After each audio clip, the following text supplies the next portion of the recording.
properties of whole numbers for multiplication. Let's see the basic properties for this. And first one, let's check the closure property. So closure property is the first one. We'll let us see in this.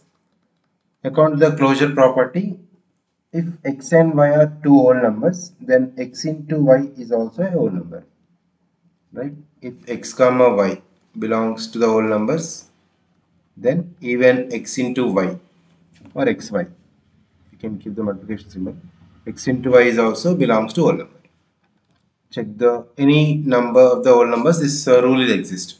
For example, 3 comma 7 belongs to whole numbers. Now 3 into 7. So 21 is also the whole number. So closure property exists for this. Next one, commutative property. When you come to this commutative property, if x and y are two whole numbers, then x into y is equals to y into x, right? X comma y belongs to whole numbers. Then x into y is exactly equals to y into x. Check the one example.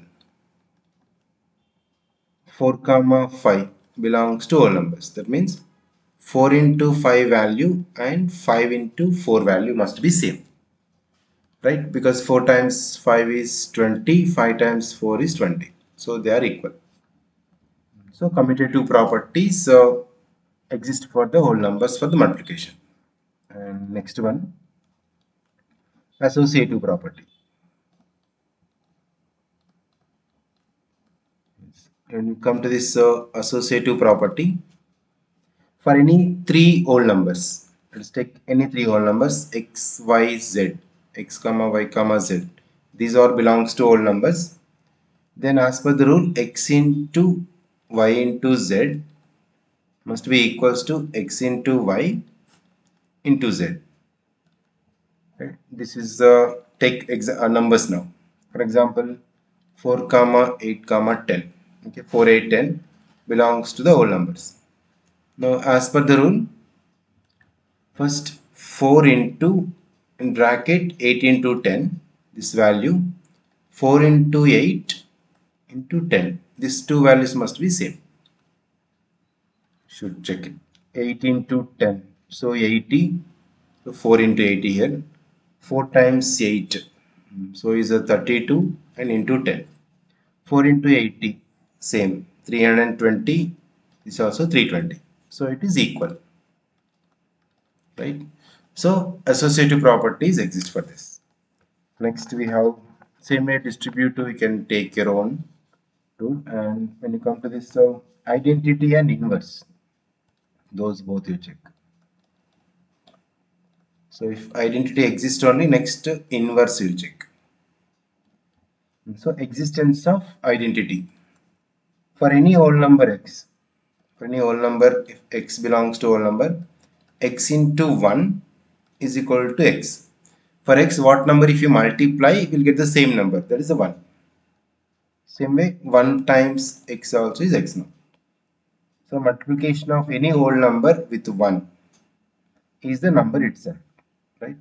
So the whole number 1 for each x into 1 and 1 into x is always the x is called the multiplicative identity or identity element for the multiplication.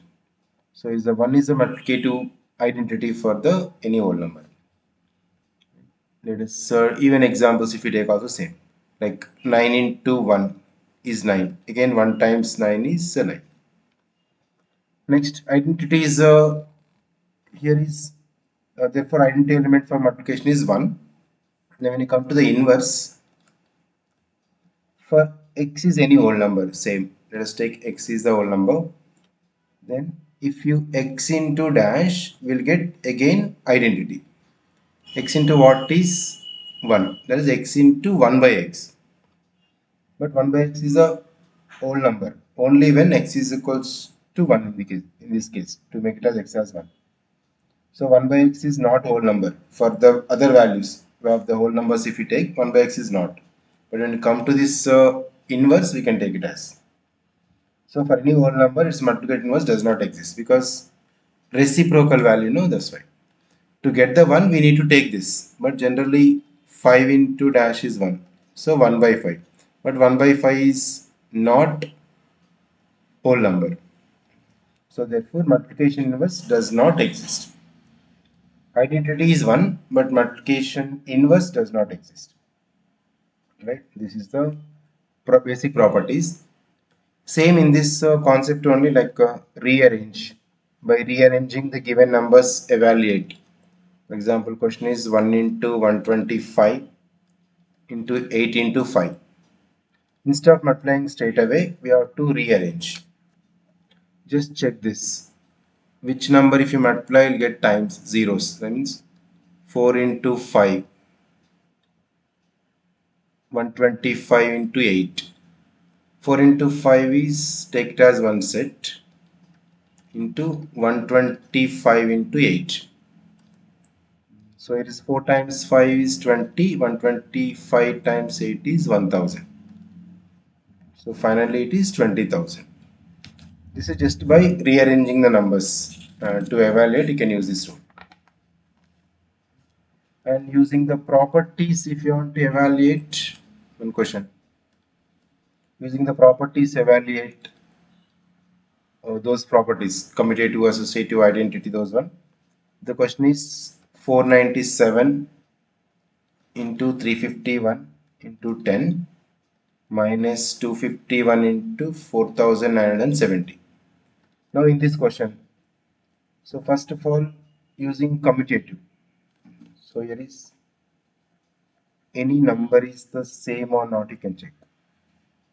So just I'm taking the question like this, 497 into 10, because 4970 is there. So 497 into 10 is, next up we can write, into 351 minus 251 into 4970.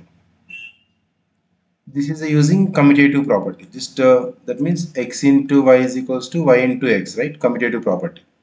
This first step is commutative I used.